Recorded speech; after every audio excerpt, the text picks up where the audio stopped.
O homem veio do macaco? Não. O homem veio de uma explosão cósmica? Também não.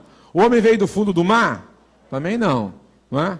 Tem um monte de doideira aí. Eu acredito no que está escrito aqui. Livro da criação, livro do Gênesis. Né? Gênesis quer dizer início, criação. Né? Aqui está a história, né? Contada por Deus, né? Declarada por Deus, de como tudo foi criado. Deus fez e contou como fez. Deixou isso escrito. Só que tem gente que prefere acreditar num monte de coisa. Né? A gente acredita nisso aqui, ó. Deus fez e deixou revelado para nós. Amém? Então, no livro da criação, no livro de Gênesis, no capítulo 3, versículo 9, diz assim: mas o Senhor Deus convocou o homem indagando: onde é que estás? Vamos repetir? Mas o Senhor Deus convocou o homem indagando: onde é que estás? Pergunta para quem está do seu lado: onde é que estás? Pergunta para o irmão do outro lado: onde é que estás? Deixa eu explicar para vocês aqui o contexto. Eu sei que aqui uma grande parte conhece o contexto dessa história, mas aqui foi exatamente depois que o homem ainda está no Jardim do Éden. O jardim onde que Deus criou para que o homem vivesse lá num estado de eterno gozo, né, e felicidade. Deus preparou isso. Esse foi o plano original de Deus para o ser humano.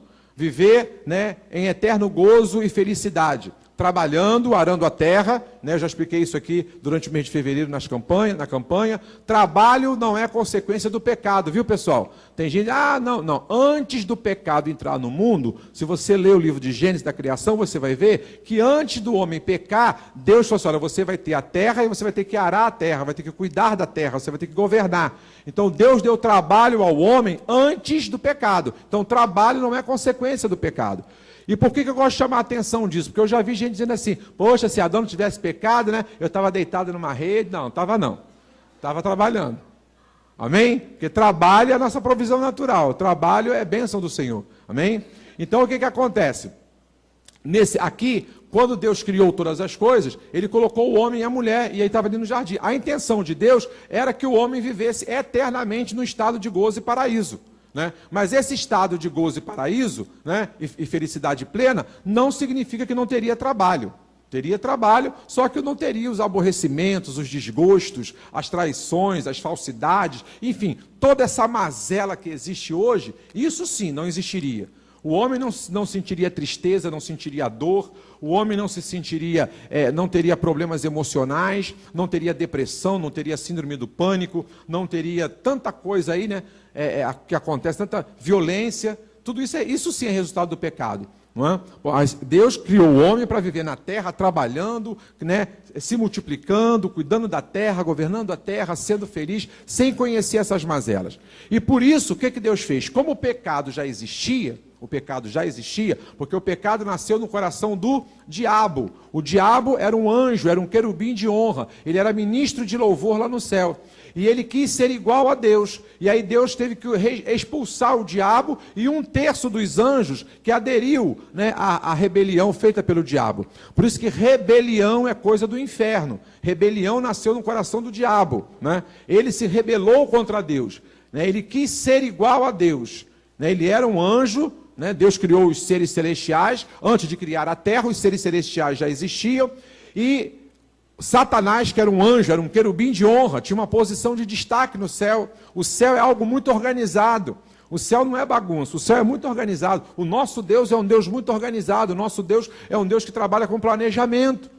Se você pegar o livro da criação para ler, você vai ver no capítulo 1 que Deus, assim, e Deus criou, né, a terra era sem forma e vazia, e o Espírito de Deus, né, se movia sobre a face das águas, e aí começa declarando, versículo pós versículo, o que Deus foi fazendo. E a Bíblia é interessante que declara para a gente em cada versículo, que depois que Deus fazia, Deus ia lá para ver se a coisa estava o quê? Estava boa. Então, assim, fez Deus a separação da terra seca e a terra molhada, e a parte molhada. E depois Deus foi lá e viu que isso era bom. Deus fez 2 luminares, um para governar de dia, outro para governar de noite. Qual é o luminar que governa de dia? Sol. Qual é o luminar que governa de noite? A lua. E aí ele fez o que depois que ele fez isso, está escrito lá, que ele foi ver se estava bom. Então Deus é um Deus de excelência, é um Deus de planejamento. Nosso Deus é isso. né, planejamento, tudo aquilo que é ordeiro, tudo aquilo que é decente, isso, né, que nós nós herdamos isso de Deus, porque o nosso Deus, o nosso Criador é assim. Por isso que o homem foi feito à sua imagem e semelhança. Não é? Então Deus é um Deus de planejamento, é um Deus de organização. O céu, né, sempre foi muito organizado, tudo muito organizado. E o diabo ocupava, dentro dessa organização celestial, onde Deus vivia com os seres angelicais, os anjos, né, que já existiam antes da terra, e tudo isso tinha uma organização. E nessa organização celestial, Satanás, o diabo, ocupava um lugar de primazia. Ele era ministro de louvor. No céu tem muito louvor, o céu é de louvor, né? Então ele era um querubim de honra. Só que ele, né, não ficou satisfeito em ser um querubim de honra, em ter uma posição importante, né, no reino celestial. Chegou uma hora que nasceu no coração dele a maldade, e não satisfeito com aquilo que ele era, ele queria ser mais ainda. Ele queria ser igual a Deus. E ele consegue provocar uma rebelião, né? E aí por isso Deus teve que expulsar Satanás e seus anjos. 1/3 dos anjos que existia, né? Então você pensa bem, de todos os anjos que existiam, que não eram poucos, 1/3 se rebelou. E aí 1/3 de anjos foram expulsos, né, do céu junto com Satanás, né? São os demônios. É aquilo que hoje o apóstolo Paulo chama de potestades, principados, né, agentes do mal. O que são esses? São esses anjos que viraram demônios, que foram expulsos do céu, né, porque aderiram à rebelião de Satanás, aderiram à rebelião de Lúcifer. Não é? Então, ou seja, como a maldade já existia, como já existia a maldade, o mal nasceu no coração do diabo, mas Deus não queria que o homem fosse contaminado. Deus não queria que o homem conhecesse a maldade. Então Deus prepara a terra para o homem viver, um jardim, pega, né, Deus na sua sabedoria e na sua condição de Deus, ele pega toda a maldade que existia e ele concentra numa árvore. E ele chama aquela árvore do conhecimento do bem e do mal. Né? Até então o homem só conhecia, era para o homem só conhecer aquilo que era bom. Mas se o homem, a partir do momento que ele comesse daquela árvore, ele comesse daquele fruto, ele passaria a conhecer o mal. E não era desejo que o homem conhecesse o mal. Por quê? Porque o mal traz a morte. Mal traz morte. A maldade traz morte. Não é? Então Deus queria poupar o homem de conhecer a maldade. Não é isso? A intenção de Deus, o plano original de Deus, era que o homem só conhecesse as coisas que procedem dele, as coisas boas, para que ele pudesse viver nesse estado de gozo, de alegria e de felicidade. Mas só que aí tem o seguinte, para você poder entender. Deus fez o homem com livre arbítrio. Então, ou seja, e Deus ele não volta atrás naquilo que ele mesmo faz. Né? Ele não revoga aquilo que ele mesmo faz. Então ele fez o homem com livre-arbítrio. Então ele não podia dizer para o homem que o homem não podia comer, caso o homem quisesse comer do fruto do conhecimento. Deus advertiu, é o que Deus faz até o dia de hoje. Deus, né, deixou os seus mandamentos, olha, não matarás, não adulterarás, não roubarás, não vai levantar falso testemunho. Deus fala para a gente não fazer esse monte de coisa. Mas você é obrigado a cumprir isso? Sim ou não? Não, se você não quiser cumprir, não, eu quero adulterar, eu quero fazer fofoca de todo mundo, eu quero. Porque você tem poder de decisão. Livre-arbítrio é poder de decisão, não é? Então Deus dá os indicativos, a Bíblia Sagrada, a palavra de Deus, tem aqui os princípios, tem aqui os mandamentos da parte de Deus, para que a gente possa viver, né, transitar por essa terra de uma maneira abençoada, não é isso? Mas se a gente não quiser observar, o nosso poder de decisão está nas nossas mãos. Olha quantas pessoas estão aqui hoje adorando a Deus e recebendo a palavra de Deus. Mas quantas que não estão aqui porque não querem estar? Tem gente que quando você convida para vir à igreja, Deus não me fala em igreja não. Quero saber de igreja, quero saber de Deus, quero saber de nada disso. É uma decisão da pessoa. Ela tem o direito de tomar essa decisão. Você não pode ficar com raiva nem ficar aborrecido com ela não. Porque é o direito dela, não quer. E Deus não quer que ninguém faça nada obrigado. Por isso Deus nos fez a sua imagem e semelhança. Por que eu sou a imagem e semelhança de Deus? Porque eu tenho poder de escolha. Eu tenho poder de decisão. Amém? Deus mostra para a gente o que é certo. Deus mostra para a gente o que é bom. Mas deixa a decisão na nossa mão. Você que escolhe. Eu não quero obedecer, eu quero realmente fazer aquilo que a minha carne gosta, quero fazer aquilo que a minha carne tem vontade, e eu não quero obedecer nada. Você decide. O poder está nas tuas mãos. Então Deus pega a maldade e coloca e diz para o homem, olha, a maldade já existe. Né?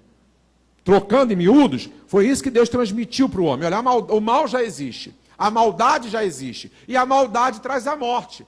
Mas eu não quero que você conheça o mal, eu não quero que você morra. Porque se você comer daquele fruto, você vai conhecer o mal. Conhecendo o mal vai te levar à morte. O mal leva à morte. E eu não quero que você coma daqui. Então Deus faz uma advertência.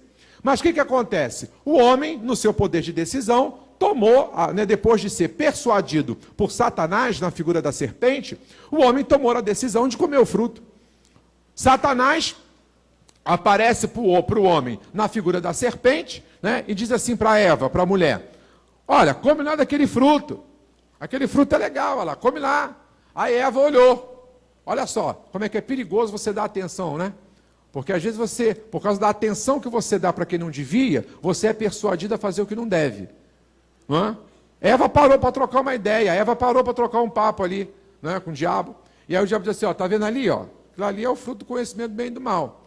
Aí Eva falou assim, não posso comer não, porque o Criador, o Eterno, disse para não comer, porque o dia que eu comer eu vou morrer, eu vou conhecer o que não presta, eu vou conhecer o mal, e aí eu vou morrer por causa disso. Então ele falou para mim não comer. Aí, o que o diabo fez naquela época? É o que ele faz até o dia de hoje. Né? Não, isso não é verdade não. Não é verdade não. Não é assim que o diabo fala até hoje? Você fala assim, olha, entrega a sua vida para Jesus, Ele pode te abençoar, Ele pode te confortar, Ele pode te dar uma vida mais tranquila, uma vida mais, né, mais satisfeita, mais feliz. Aí você fala, você que é um porta-voz da palavra de Deus, você leva essa mensagem. Aí chega alguém, deixa para lá, isso é bobagem, que nada. Até hoje, a estratégia do diabo continua a mesma. Né? Ele continua desfazendo aquilo que a palavra de Deus declara. Jesus fala assim, ó, você está cansado, você está sobrecarregado, você está oprimido, né? Joga sobre mim o teu peso. Lança sobre mim a tua ansiedade. Vinde a mim todos, olha, é o convite que Jesus faz. Vinde a mim todos que estão cansados, que estão sobrecarregados, que estão oprimidos, porque esse mundo está fazendo isso. O mundo do jeito que está cansando, está oprimindo, está sobrecarregando. Está difícil viver aí fora, gente. Se não é Deus, fica complicado. Não é? As pessoas estão ficando cada vez mais desumanas, cada vez mais violentas. Traição vem de onde você menos espera. Falsidade vem de onde você menos espera. Você está comendo com uma pessoa, né, está aqui conversando com ela, 10 minutos depois ela está te traindo, 10 minutos depois ela está vendendo você, 10 minutos depois ela está enfiando um punhal nas suas costas, sem você esperar. É assim que está a humanidade. A maldade chegou a esse nível de maldade. Não é? E aí então o que o diabo faz? Aí Jesus faz o convite. Nós que somos discípulos de Jesus, como igreja de Jesus, a gente faz esse convite. Ó, vem para Jesus, cara, vem para Jesus, né? Se torna um discípulo de Jesus, vamos seguir os ensinamentos dele, para você ter uma vida, sabe, mais aliviada, uma vida mais confortada. Aí a pessoa ouve, mas não demora muito. Vem outra boca aí sendo usada pelo mal, né? Que nada, rapaz, que negócio de entregar a vida para Jesus, o quê? Que ser discípulo de Jesus, nada. Isso, sabe, você pode usar uma droga, você pode fumar um baseado, cheirar um pó, tomar uma cerveja aí, tomar uma cachaça, vai estar tudo resolvido, que nada, sabe? Você não precisa deixar de fazer aquilo que a tua carne gosta de fazer. Então, até hoje, a estratégia do diabo continua a mesma. Ele quer desfazer aquilo que Deus fala. Né? E aí foi o que ele fez já lá no início, lá no Éden. Eva falou assim, não, eu não posso comer não, porque o Criador falou que se eu comer eu morro. Ali está a maldade, ele não quer que eu conheça o mal, e se eu comer eu vou morrer, então ele não quer que eu coma. Aí o diabo, você é boba menina, come. Sabe por causa de que ele não quer que você coma? Porque o dia que você comer, você vai ser igual a ele. Olha só, como é que o diabo mexe na vaidade, gente. O diabo mexe na vaidade. O diabo mexe aqui, ó, na chamada autoestima. Ele tenta mexer com isso aqui, ó, porque é onde você é capaz de fazer coisas que até mesmo você se assusta. Então, cuidado quando chegarem para você e começam, você é muito bom, você é muito bonito, nossa, porque você é muito capaz, você é muito competente. Eu, sinceramente, quando começa muito elogio, eu arregalo o olho assim, o que vem depois? Porque às vezes vem pedido de dinheiro emprestado, né? Enfim. Então você tem que ficar assim meio cabreiro. Porque, sabe, você tem que ter cuidado para não inflar, porque tem gente que vai recebendo elogio, tem gente que não sabe receber, não pode receber elogio. Tem gente que se você começar a elogiar, ela começa a inflar. Ela vai se achando que ela é uma grande potência, né? E aí daqui a pouco ela é capaz de cometer coisas que ela mesma depois, ela não acredita que fez. Porque mexeu no ego. O ego é o eu. Mexeu no ego. A pessoa inflou. Foi isso que o diabo, foi essa estratégia que o diabo usou com Eva. Ó, sabe por causa de que ele não quer que você coma? Porque o dia que você comer, você vai ser igual a ele. Aí isso aqui mexeu na cabeça de Eva. Poxa, ser igual a Deus, ser igual a ele, ser igual ao Criador, isso é bom negócio, hein? Isso é bom negócio. A fruta tem uma boa aparência, né? Porque a Bíblia diz que a fruta já tinha uma boa aparência. A fruta tem uma boa aparência, é agradável aos olhos. E agora, eu sabendo que se eu comer dessa fruta, né, eu vou conhecer o mal, estou sujeito a morrer, mas ele está dizendo que é mentira. Realmente, de repente, Deus mentiu para mim, para eu não comer, para eu não ser igual a ele. Eu acho que o diabo está com a razão. Eu acho que o diabo está falando certo. Deus não quer que eu seja igual a ele. Deus não quer ninguém igual a ele. Então, por isso que ele falou para mim não comer. Aí que a Bíblia diz, conta para a gente, que Eva pegou o fruto, comeu e deu ao seu marido, e deu a Adão. Além de comer, ela ainda deu para Adão ainda. Não é? Aí o que acontece? Depois que eles acabaram de comer, foi instantâneo. Foi instantâneo. Acabou de comer, agora aqueles seres inocentes, né, que não conheciam a maldade, que não viam, não existia o mal, né, o que eles fazem? Aqueles seres que não conheciam a maldade, na mesma hora os olhos se abriram. Os olhos se abriram e eles passaram a conhecer o que era mal. Tanto que na mesma hora eles perceberam que estavam nus. Mas qual é o problema de estar peladão? Nenhum. Agora tem problema, agora é indecente, porque existia a maldade, né? Passou a existir o mal, até então eles estavam lá vivendo, né, na forma natureba, sem nenhum problema. Não é? Mas agora que a maldade entrou, eles já começaram a reconhecer aquilo como mal. Aquilo já passou a ser visto como mal. Eles reconheceram isso. Aí o que eles fizeram? A maldade entrou dentro deles. Até então eles eram seres puros, eram seres inocentes. O fato de estar nu, isso não significa nada, não significa maldade nenhuma para eles. Mas depois que eles comem o fruto, na mesma hora os olhos se abrem e eles começam então agora a terem a maldade dentro deles. E aí, por terem a maldade deles, em consequência, eles também acionaram o quê? Acionaram o botão da morte. Pela maldade ter entrado no coração deles, eles acionaram o botão da morte. Hoje a morte é algo conhecido do ser humano, exatamente porque a maldade traz como consequência o quê? A morte. A maldade. Hoje, se o ser humano hoje conhece a morte, se o ser humano hoje passa pela morte, é em consequência da maldade que entrou. Porque Deus falou, se entrar a maldade, vem a morte. Não é? Aí o que acontece? Aí a maldade entrou no coração deles. Aí eles perceberam o movimento de Deus. Né? Deus, na viração do dia, Deus se encontrava com eles, o Espírito de Deus, né? Deus era Espírito, Deus em Espírito. Deus em Espírito no final da tarde, na viração do dia, né? Quando vira a tarde para a noite, quando Deus ia fazer essa visita para eles, para receber um culto de adoração diretamente deles, quando eles sentiram o movimento de Deus, eles se esconderam. Porque só quer se esconder de Deus quem está pactuado com o mal. Só quer se esconder de Deus quem está pactuado com o mal, quem está fazendo mal, quem está pecando, quem está transgredindo. Se existe uma coisa que deixa a gente sem graça diante de Deus, é o pecado. Se existe uma coisa que deixa a gente sem graça diante de Deus, é quando a gente faz uma maldade. É quando a gente está fazendo algo que é uma malvadeza, quando a gente está fazendo algo que é errado, quando a gente está quebrando um princípio, a gente fica sem graça. Foi o que aconteceu com eles. A Bíblia diz que eles se esconderam. Vai lá na tua Bíblia só, versículo 8, agora. Naquele dia, depois que eles tinham pecado, tinham desobedecido e comeram do fruto, naquele dia, quando soprava a brisa vespertina, é aquela brisa, né, que sopra da tarde para a noite, o homem e sua mulher ouviram o som da movimentação de Yahvé. Eles, né, perceberam a movimentação, aquele vento impetuoso, a presença de Deus, o Espírito de Deus, o movimento do Espírito de Deus, se aproximando para receber, né, a adoração deles.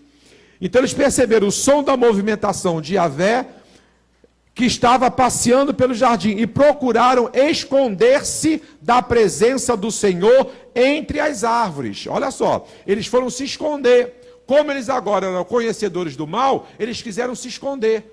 Quem quer se esconder de Deus é quem está praticando a maldade. Quem se esconde da presença, quem não quer estar na presença de Deus, é porque está se escondendo da maldade. Está se escondendo porque está dando vazão ao pecado, está dando vazão à carne. Aí eles se escondem. Aí olha só que coisa interessante. Aí o Espírito de Deus que estava ali, naquele movimento, o Espírito de Deus pergunta, olha aí, ó, o que acontece no versículo 9 que a gente leu. Onde é que estais? Mas o Senhor Deus convocou o homem indagando, onde é que estais? E é aqui que eu queria chamar um pouco a atenção de vocês. Que vocês pensassem comigo um pouco, para a gente caminhar a mensagem. Deus é onisciente, amém? Quem sabe o que é onisciente? Onisciente é aquele que sabe todas as coisas.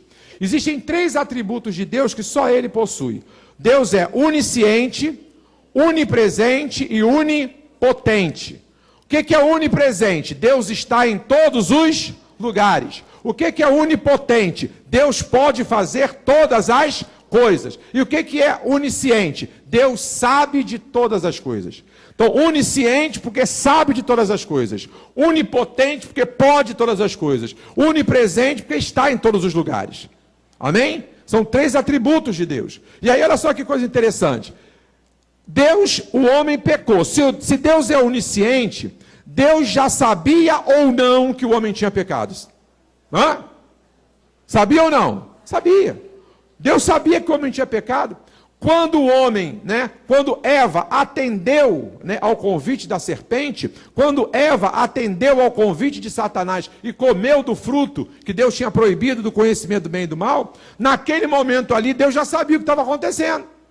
Deus já viu, mas mesmo assim, Deus vai ao jardim naquele encontro marcado, porque esse encontro era marcado, esse encontro era diário. Mesmo assim, mesmo o homem já tendo pecado, Deus vai ao jardim e pergunta, onde é que estás? Mesmo o homem já tendo pecado.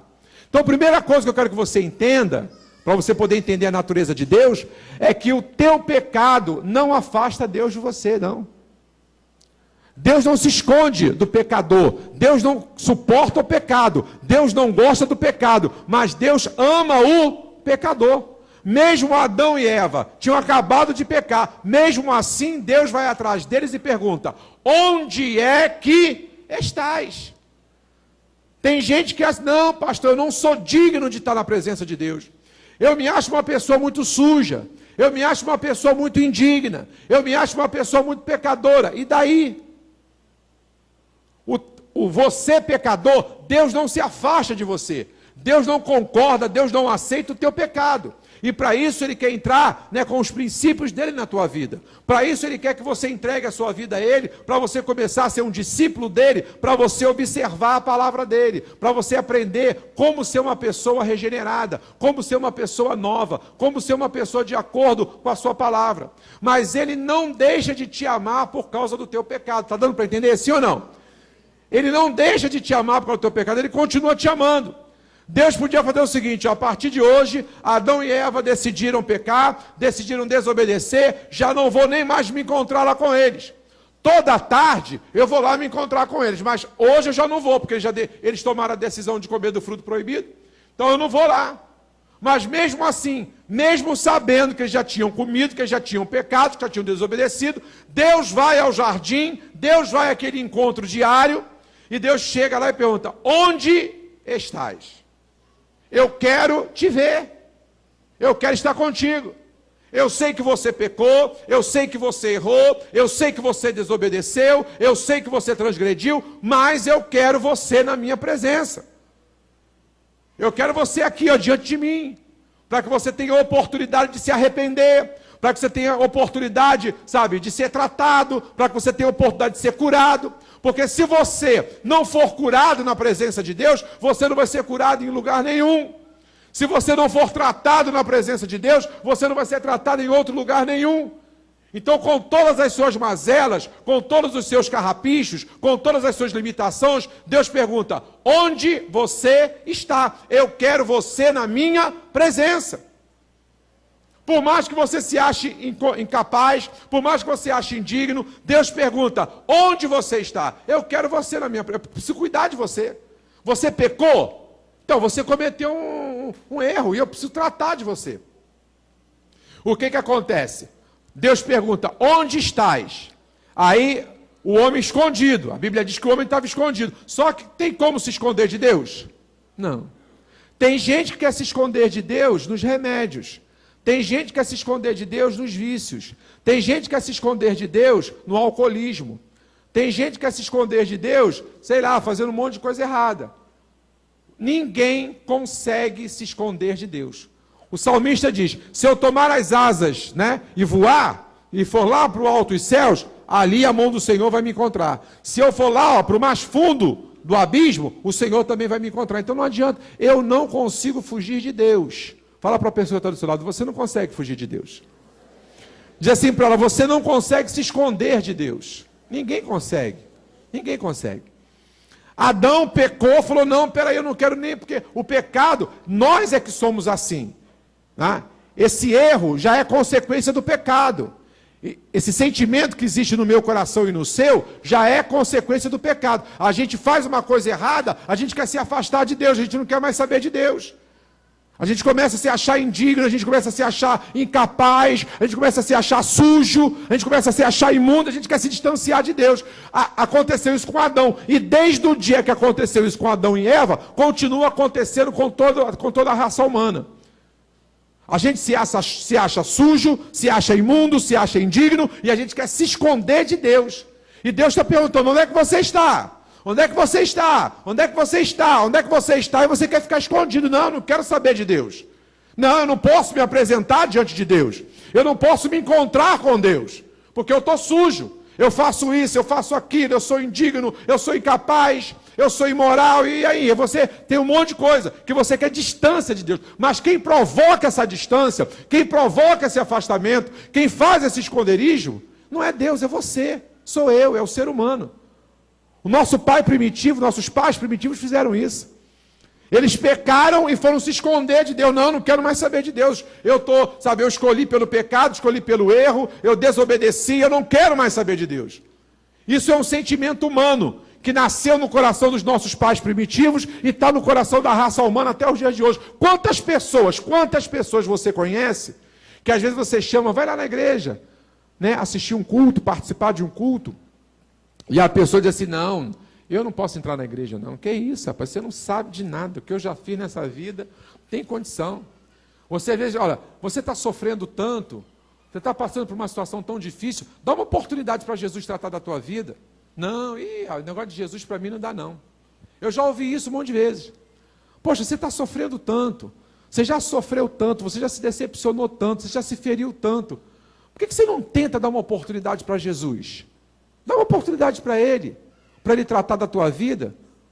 Por que você não dá uma oportunidade? Por que você não aceita ser um seguidor dEle? Por que você não aceita o convite dEle? De lançar sobre Ele a tua ansiedade? Por que você não aceita o convite dEle de se tornar um discípulo dEle? Para aprender com Ele? Aí você se torna um discípulo dEle, começa a aprender com Ele, e aí você depois vê como é que é. Eu recebi esse convite uma vez na minha vida, e estou aqui até hoje. Até hoje. Me convidaram, vem aqui, vem ver como é que é com Jesus. Você até hoje, você tentou com caboclo, com preto velho, com exu, com cachaça, com bebida, com escola de samba. Você tentou até hoje com isso. Agora vem tentar com Jesus. Uma vez fizeram esse convite para mim. Eu era uma pessoa infeliz. Não é? Eu tinha um vazio dentro de mim enorme, que eu não sabia como preencher esse vazio. Não é? Eu brincava carnaval, desfilava em escola de samba, bebia todas, e fazia um monte de coisa, e uma vida totalmente, fazendo um monte de coisa errada, mas mesmo assim tinha um vazio enorme dentro de mim. Aí um dia disseram assim, poxa, você já tentou tanto, né? Você já tentou na macumba, já tentou no candomblé, você já tentou preencher esse vazio com tanta coisa, não é? Tantas amizades te traíram, como é que você se frustrou no negócio de samba, de escola de samba, de pagode, de não sei o quê, de candomblé, já se frustrou tanto, já faz assim, já que você se frustrou tanto, tenta Jesus agora. Aí me ofereceram essa oportunidade, falei, então tá, vamos ver como é que vai ser com Jesus. E aí eu fui tentar para ver como é que era. Estou há 30 anos, amém? E pretendo não sair daqui de jeito nenhum, porque estar com Ele é bom demais. Você pode aplaudir a Ele? Estar com Ele é bom demais. Me fizeram esse convite há 30 anos e eu estou aqui, ó. Há mais de 30 anos que eu estou com ele. E não saio mais. E aquele vazio que eu tinha, que nada preenchia, aquele monte de decepção, aquele monte de frustração que eu sofri, tudo aquilo foi preenchido pela presença do Espírito de Deus. Então aquele vazio hoje não existe mais dentro de mim, porque o Senhor preencheu. Amém? Então, é isso, o Senhor quer. Mas onde é que você está? Deus perguntava para mim: Jorge, onde é que você está? Eu estou aqui no terreiro de Candomblé. Jorge, onde é que você está? Eu estou aqui no pagode. Jorge, onde é que você está? Eu estou aqui na escola de samba. Jorge, eu estou aqui, ó. Eu estava escondido, eu me escondia de Deus, eu não queria saber de Deus. Mas ele continuava me chamando: Jorge, onde é que você está? Jorge, onde é que você está? Um dia eu falei: Senhor, eu estou aqui. Então vem aqui que eu quero cuidar de você. E aí eu coloquei minha vida na mão dele, me tornei um discípulo dele, e ele cuidou da minha vida com a maior riqueza de detalhes, com a maior especialidade, com a melhor especificidade. Foi isso que ele fez com Adão. Adão, onde é que você está? Onde é que você está? Ele já sabia que tinha pecado. Aí, olha só, lá no versículo 10, o que Adão responde? O homem declarou: ouvi o som do teu caminhar no jardim e vendo que estava nu, ou seja, porque agora eu conhecia a maldade, porque até então ele sempre esteve nu, e ele sempre se apresentou diante de Deus nu. Por que a nudez agora, ele estava com preconceito com a nudez? Porque ele agora tinha conhecido a maldade. Ouvi o som do teu caminhar no jardim e vendo que estava nu, tive receio. Tive o quê? Receio, tive medo. Por esta razão me escondi. Então foi ele que se escondeu. Não foi Deus que expulsou Adão da presença dele. Foi ele que se excluiu. Aí ele vai e se apresenta a Deus realmente você vacilou, né, Adão? Você e Eva, vocês vacilaram, desobedeceram. Agora aí, ó, olha como é que vocês estão. Folha de parreira, pegaram folha da parreira, né, que é a planta da árvore da uva, pegou planta, aí cozeram, fizeram roupa de folha de planta. Aí estavam lá, na frente de Deus ali com aquelas roupas, e aí Deus está vendo aí, ó, como é que vocês estão? O que o pecado fez com vocês? Estão aí, ó, pegaram planta, folha de árvore para fazer roupa para vocês. Aí não, eu vou tratar de vocês. Aí Deus vai e faz o primeiro sacrifício, né? Deus, né? Um animal é morto, aí Deus pega a pele do animal, faz uma roupa de pele. Eu vou dar uma coisa decente para vocês. Vocês fizeram um paliativo. Vocês pegaram uma roupa, fizeram uma roupa de folha de árvore. Isso aí não serve, isso aí não presta. Eu vou fazer uma roupa decente para vocês. Aí cuidou deles, né? E aí fez uma roupa. E aí ali Deus vai, olha, já tem um plano de salvação para poder reverter o que vocês fizeram. Daqui a algum tempo, vai passar um tempo, eu vou vir ao mundo e vou morrer no lugar de vocês. O que vocês fizeram, a desobediência que vocês fizeram, vai custar a vida do meu filho Jesus. Então ali naquele momento, mas foi preciso o quê? Que o homem se apresentasse. Aí o homem se apresentou, né? Deus tratou do homem. Quando Deus perguntou: onde é que você está? Mesmo pecador, Deus queria que o homem se apresentasse, mesmo pecador, para Deus poder cuidar dele, para Deus poder tratar dele. Aí quando o homem aparece, ó, tira essa roupa aí, ó, de folha de parreira, isso não resolve nada não. Aí Deus vai, mata um animal lá, sacrifica um animal, faz uma roupa para eles de pele de animal. Ó, agora vai passar um tempo aí, num tempo determinado, eu vou vir na terra. Eu vou vir na terra na pessoa de um homem, porque assim como o pecado entrou através da vida humana, o pecado também vai ser perdoado através de uma vida humana. Eu vou tomar a forma humana, olha só, Deus, sendo Deus, né, ele toma a forma humana, vem na forma humana aqui na terra para morrer na cruz. Ó, tudo isso eu vou fazer para poder reverter essa situação que você fez. Então o que Deus fez com o homem pecador? Deus tratou dele. Amém? Foi assim que aconteceu com nossos pais primitivos, e é debaixo desse tratamento que nós estamos até o dia de hoje. Deus, quando pergunta: onde é que você está? Ele quer que você chegue na presença dele, não é para te bater, não é para te julgar, não é para puxar a tua orelha, é porque ele quer tratar de você, quer tratar desse pecado que te adoeceu, quer tratar desse pecado que te contaminou. Foi isso que ele fez com Adão. Botou uma roupa decente em Adão, falou: tenho um plano de salvação pronto, para resgatar a humanidade, para desfazer o mal que vocês fizeram. Então, o que Deus deu para o pecador? Deus deu tratamento. Deus deu tratamento. Eu não sei onde você está hoje. Eu não sei onde você está. Adão e Eva estavam escondidos no medo. Eu não sei onde é que você está se escondendo.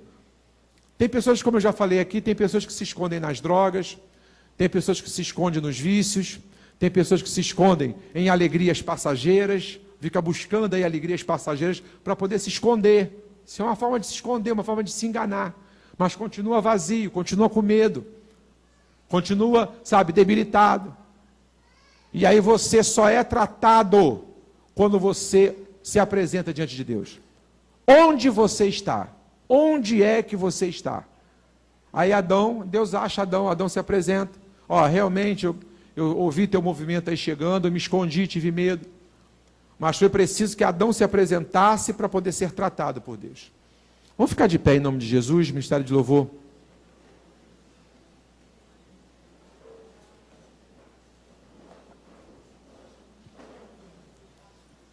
Amém?